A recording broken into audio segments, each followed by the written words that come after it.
Hi friends, అందరికీ నమస్కారము. ఈరోజు వచ్చేసి మనము ఒక విశేషమైన టాపిక్ అయితే మీ ముందుకైతే వచ్చేసినాను. అదేంటంటే ఆర్జికర్ మెడికల్ కాలేజీలో మీకు అందరికీ తెలిసిన విషయమేనమాట. అది వచ్చేసి 8th ఆగస్టున వచ్చేసి ఆర్జికర్ మెడికల్ కాలేజీలో అయితే ఒక సెన్సేషనమైన విధంగా గూస్ బంప్స్ తెప్పించే విధంగా రేపటి మర్డర్ అయితే జరిగింది కదా. దాని గురించి అయితే ఇంకా కొన్ని విషయాల గురించి అయితే డిస్కస్ అయితే చేసుకుందాము. టాపిక్లోకి వెళ్ళే ముందు అయితే నా ఛానల్ని లైక్ చేయండి, షేర్ చేయండి, సబ్స్క్రైబ్ చేయండి.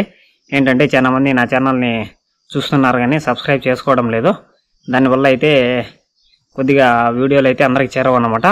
మీకైతే ఫ్రీ, లైక్ చేసినా కూడా సబ్స్క్రైబ్ చేసినా ఎటువంటి అయితే డబ్బులు అయితే ఛార్జ్ చేయరు అనమాట. ఇక్కడ వచ్చేసి మనం ఇక కంటెంట్లోకి వెళ్ళిపోతే ఆర్జికర్ మెడికల్ కాలేజీలో ఏదైతే సంఘటన జరిగిందో దాని గురించి అయితే కొన్ని డీటెయిల్స్ అయితే మనము తెలుసుకుందాము. ఇవి వచ్చేసి కొన్ని అలిగేషన్స్ అనమాట. కొన్ని న్యూస్ రిపోర్టర్లు అక్కడ వచ్చి చెప్తున్న డాక్టర్లు వచ్చేసి కొన్ని కొత్త విషయాలు అయితే ఆ కాలేజీ గురించి అయితే చెప్తున్నారనమాట. అతను అక్కడ వచ్చేసి విక్టిమ్ డాక్టర్ ఫాదర్ అయితే ఏం చెప్తున్నాడంటే, అక్కడ అసలు సెమినార్ హాల్లో మర్డరే జరగలేదు, రేప్ జరగలేదు, తీసుకొచ్చి అక్కడైతే తర్వాత అయితే సెమినార్ హాల్లో వేశారు అనేసి అతను ఫాదర్ అయితే చెప్తున్నాడు అనమాట. ఎగ్జాక్ట్గా ఏంటంటే ఆ సెమినార్ హాల్ ఏదైతే ఉందో అక్కడైతే మర్డర్ అండ్ రేప్ అయితే జరగలేదు, తర్వాత అయితే బాడీని అయితే అక్కడ వేశారని వాళ్ళ ఫాదర్ అయితే ఒక విషయం అయితే చెప్పాడు అనమాట. నెక్స్ట్ వచ్చేసి అక్కడ ఏం చెప్తున్నారంటే, అంత ప్రొటెస్ట్లు అయితే ఎక్కువ అయిపోయినాయి. ప్రొటెస్ట్లు ఎక్కువ అయిపోయిన తర్వాత వచ్చేసి అక్కడ మమతా బెనర్జీ గవర్నమెంట్కి కూడా రిజైన్ చేయమని ప్రజలైతే, వెస్ట్ బెంగాల్ ప్రజలైతే కొద్దిగా ఫోర్స్ అయితే చేస్తున్నారన్నమాట. ఫోర్స్ చేస్తున్న మమతా బెనర్జీ అయితే ఇప్పటికైతే కొద్దిగా యాక్షన్స్ తీసుకోవడానికి అయితే ప్రయత్నిస్తున్నారు. కొద్దిగా వర్క్ అయితే చేయాలని అనిపించినట్లుంది అనమాట వాళ్ళకి. ఇక్కడ వచ్చేసి కొన్ని విషయాలు ఏంటంటే, ఇక్కడ ఏదైనా కూడా మనము ఇప్పుడు దానికి రిలేటెడ్ ఆ కేసు గురించి ఏదైనా కొత్త విషయాలు న్యూస్ ఛానల్ కానీ యూట్యూబర్లు కానీ చెప్తుంటే ఏమవుతుందంటే, వాళ్ళకు వచ్చేసి లీగల్ నోటీసులు అయితే వస్తున్నాయి. కొద్దిగా డీప్గా వెళ్తే కన్నా ఛానల్స్కి వచ్చి లీగల్ నోటీసులు వచ్చేసి కొద్దిగా బెదిరిస్తున్నారు అనమాట. అట్లయితే కొద్దిగా ఛానల్లో అయితే కొద్దిగా ఇష్యూస్ అవుతున్నాయి కొంతమందికి. అందుకనేసి కొన్ని ఛానల్ని అయితే ఇటువంటి న్యూస్ని అయితే అసలు పట్టించుకోవడం లేదు. ఇక నెక్స్ట్ వచ్చేసి అక్కడ ఏం జరుగుతుందంటే, ఎగ్జాక్ట్గా అక్కడ వచ్చేసి అసలు ఆ హాస్పిటల్లో వచ్చేసి drugs and next pornography, next వచ్చేసి ఇవి ఉంటాయి కదా ఆర్గాన్స్ ట్రాఫికింగ్ కూడా ఎక్కువ జరుగుతున్నాయని హాస్పిటల్ మీద అయితే ఆ అలిగేషన్స్ అయితే వస్తున్నాయి. అక్కడ వచ్చేసి ఇప్పుడు వచ్చేసి టోటల్గా జరిగిన మర్డర్స్ అయితే మర్డర్స్ అంటే కొన్ని అయితే సూసైడ్ కేసులు అని చెప్తారు. టోటల్గా వచ్చేసి ఈ కేసుతో కాకుండా టోటల్ వచ్చేసి 6 డెత్స్ అయితే అక్కడ జరిగినాయి. 6 డెత్స్ వచ్చేసి మీకు ఇదైతే నేను చెప్పిన విషయం అయితే కాదు. మీరు వచ్చేసి టైమ్స్ ఆఫ్ ఇండియా అనేది న్యూస్ పేపర్లకు కానీ న్యూస్ ఛానల్లోకి కానీ వెళ్తే కన్నా మీకు వచ్చేసి అక్కడ వచ్చేసి న్యూస్ పేపర్లో తెలుస్తాయి టోటల్ ఎన్ని డెత్ కేసులు ఆ హాస్పిటల్లో జరిగాయి. అవి జరిగిన డెత్స్ మొత్తం వచ్చేసి సస్పీషియస్గానే జరిగాయి, న్యాచురల్గా అయితే జరగలేదనమాట. ఒక స్టూడెంట్ వచ్చేసి హాస్టల్లో 6th ఫ్లోర్ నుంచి అయితే దూకి చనిపోయినట్టే అయితే చెప్పారు. అసలు ఎందుకు చనిపోయినారు, దానికి రీజన్స్ మొత్తం అయితే పోలీసులు అయితే డీటెయిల్స్ అయితే ప్రొవైడ్ చేయలేదు. నెక్స్ట్ వచ్చేసి ఒకరు వచ్చేసి ఉరి తీసుకొని హాస్టల్ రూమ్లో అయితే చనిపోయారు. తర్వాత వచ్చేసి వాళ్ళకు వచ్చేసి హ్యాండ్స్ మీద అయితే వీన్స్ అయితే 2 కట్ అయి ఉన్నాయి. అది వచ్చేసి ఒక సస్పీషియస్ కేసు. అసలు మర్డర్ ఎలా జరిగిందో కూడా పోలీసులు కూడా ఇన్వెస్టిగేషన్ కూడా ఆపేశారని నేను ఏవైతే చెప్తున్నానో అవి వచ్చేసి టైమ్స్ ఆఫ్ ఇండియా మీకు వచ్చేసి total death case in RG Kar medical college అని కొడితే కన్నా మీకు వచ్చేసి అక్కడైతే చూపిస్తుంది అనమాట. అక్కడ మీకు ఫుల్ డీటెయిల్స్తో టైమ్స్ ఆఫ్ ఇండియా న్యూస్ ఛానల్లో అయితే వస్తాయి, న్యూస్ పేపర్లో కానీ వస్తాయి అన్నమాట. నెక్స్ట్ వచ్చేసి అక్కడ ఇవైతే ఇలా ఒకటే కాదు, టోటల్ 6 జరిగాయి కదా. 6లో అయితే కొన్ని మాత్రమే నేను అయితే మీకు చెప్తున్నాను. అట్లాగే ఇంకొన్ని అయితే కన్నా ఒక ఆమె అయితే డ్రగ్ ఓవర్ డోస్ అయితే చనిపోయినట్టు అయితే చెప్పారు. ఏదైతే ఒక ఉన్నారో అక్కడ ట్రైనీ డాక్టర్స్లో ఒక 20 years ఓల్డ్ ట్రైనీ డాక్టర్ అయితే డ్రగ్ ఓవర్ డోసులు అయితే ఒకసారి అయితే చనిపోయినట్లయితే అక్కడైతే కేసు అయితే ఒకటి ఉందన్నమాట. ఇలాగా టోటల్గా 6 కేసులు అయితే జరిగిన తర్వాత కూడా ఇదైతే ఇప్పటిదాకా అయితే వెలుగులోకి రాలేదు కాలేజీ. ఇప్పుడైతే మొన్న ఏదైతే రీసెంట్గా జరిగిందో అది పెద్ద సెన్సేషన్ అయిన తర్వాత వచ్చేసి ఈ హాస్పిటల్ వచ్చేసి పెద్ద సెన్సేషన్ పెద్దగా వచ్చేసి ఆ హాస్పిటల్ మీద అయితే కొద్దిగా ఇన్వెస్టిగేషన్స్ అవి ఇవి చేస్తున్నారు. ఇంతకుముందు అయితే పోలీసులు కానీ ప్రభుత్వం కానీ ఎటువంటి యాక్షన్స్ అయితే తీసుకోలేదు అక్కడ. ఇది వచ్చేసి చాలా బాధాకరమైన విషయము.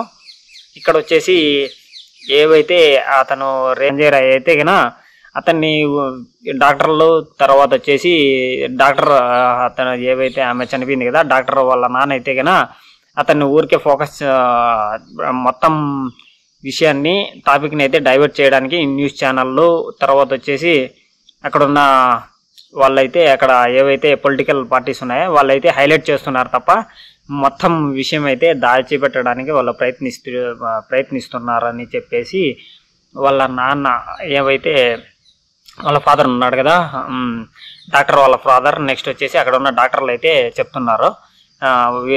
అసలు అతను వచ్చేసి ఒక విక్టిమ్ని వాడుకున్నారు తప్ప అతన్ని హ్యాండ్ అయితే తక్కువ ఉంది. తర్వాత మిగతా వాళ్ళని అయితే రక్షించడానికి అతన్ని వచ్చేసి ముందుకు దోసి మిగతా వాళ్ళని అయితే తప్పించడానికి అయితే ఈ కేసులో అయితే పూర్తిగా ప్రయత్నిస్తున్నారు. అక్కడ గవర్నమెంట్ అయితే పూర్తిగా ప్రయత్నిస్తుందని డాక్టర్స్ తర్వాత వాళ్ళ ఫాదర్ అయితే చెప్పాడనమాట. నెక్స్ట్ ఇక వచ్చేసి ఎవరైతే ఈ ప్రిన్సిపాల్ ఉన్నాడో సందీప్ ఘోష్ వచ్చేసి నార్మల్ బిహేవియర్ మనిషి అయితే కాదు. అతని మీద వచ్చేసి ఇదివరకు అయితే కేసులు కూడా ఉన్నాయి. అతను వచ్చేసి అక్కడ వచ్చేసి పోర్నోగ్రఫీ నెక్స్ట్ వచ్చేసి ఇవి ఆర్గన్ ట్రాఫికింగ్ లాంటివి అయితే ఎక్కువ అక్కడ చేస్తున్నాడని అలిగేషన్స్ అయితే వస్తున్నాయి. సందీప్ ఘోష్ని వచ్చేసి ఒక షార్ట్ విషయం ఏంటంటే మర్డర్ జరిగిన 3 రోజుల్లో వచ్చేసి అతన్ని రిజైన్ చేయమంటే రిజైన్ చేసిన తర్వాత కూడా రిజైన్ చేయలేదు అతను. తర్వాత రిజైన్ చేసి తర్వాత వితిన్ 8 గంటల్లో అతనికి వచ్చేసి ఎక్కడ వేశారు కల్కట్టా నేషనల్ మెడికల్ కాలేజీలో వచ్చి అతనికి వచ్చేసి ప్రిన్సిపల్గా రీఅడ్మిట్ అయితే చేసేసారనమాట. ఇది వచ్చేసి అందరికీ సస్పీషియస్గా అనిపిస్తుంది. ఇలా ఎందుకు చేశారు అట్లా చేయకూడదు కదా అనేసి వాళ్ళైతే అందరికైతే ప్రభుత్వంలో కానీ ఆపోజిట్ పొజిషన్లో కూడా పెద్ద డౌట్లు అయితే వస్తున్నాయి అనమాట. నెక్స్ట్ వచ్చేసి ఆపోజిషన్ పార్టీ వాళ్ళు చెప్తుంది ఏంటంటే అక్కడ వచ్చేసి ఒక్క ఇలాంటివే కాదు రేపే కాదు నెక్స్ట్ వచ్చేసి డ్రగ్ డీలింగ్స్ నెక్స్ట్ వచ్చేసి ఆర్గన్ ట్రాఫికింగ్ అయితే జరుగుతున్నట్లు ఆపోజిట్ పార్టీలు వాళ్ళు అయితే చెప్తున్నారు. నెక్స్ట్ వచ్చేసి మనకు ఎవరైతే ఈ హాస్పిటల్లో అయితే చనిపోతున్నారో వాళ్ళ డెడ్ బాడీస్ నుంచి పార్ట్స్ ఆర్గాన్స్ ఏవైతే ఉన్నాయో అవి వాళ్ళ రిలేటివ్స్ పర్మిషన్ లేకుండా మిస్ అవుతున్నట్టయితే ఒక అలిగేషన్స్ అయితే ఆర్జికర్ హాస్పిటల్ మీద అయితే ఉంది.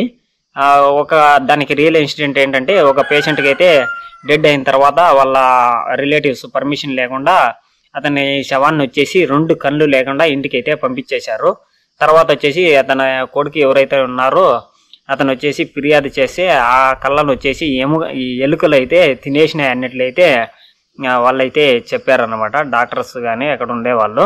ఇది వచ్చేసి కొన్ని షాకింగ్ విషయాలు అయితే ఇలా అనిపిస్తాయి. ఎలుకలు ఏంటి తినేయడం ఏంటి కళ్ళు అంత పెద్ద హాస్పిటల్లో 2 పార్ట్లు బాడీ మొత్తాన్ని వదిలేసి 2 కళ్ళు మాత్రమే తినేసినాయట. వాళ్ళు చెప్పేవి వచ్చేసి కొన్ని చాలా విచిత్రమైన సమాధానాలు అయితే ఇక్కడైతే కనిపిస్తున్నాయి.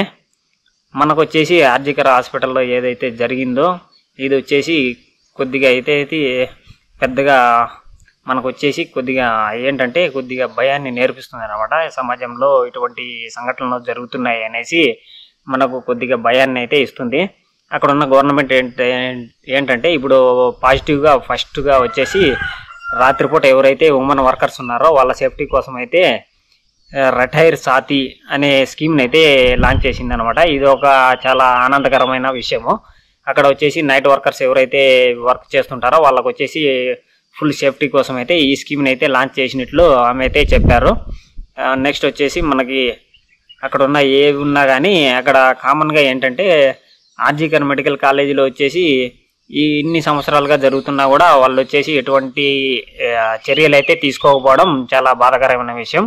దీన్ని వచ్చేసి ముందు గవర్నమెంట్ కొద్దిగా పాజిటివ్గా రెస్పాన్స్ చేసి మనకు కొద్దిగా తొందరగా కాలేజీ నుంచి మొత్తం ఇష్యూస్ అన్నీ సాల్వ్ చేస్తే మనం చాలా మంచిగా కోరుకుంటాం అనమాట. ఎవరైనా కానీ మన పిల్లలు చదువుకోవడానికి పంపిస్తే ఇలాంటి సంఘటనలు జరగకుండా ముందుగా మంచి జరగాలని నేనైతే కోరుకుంటున్నాను.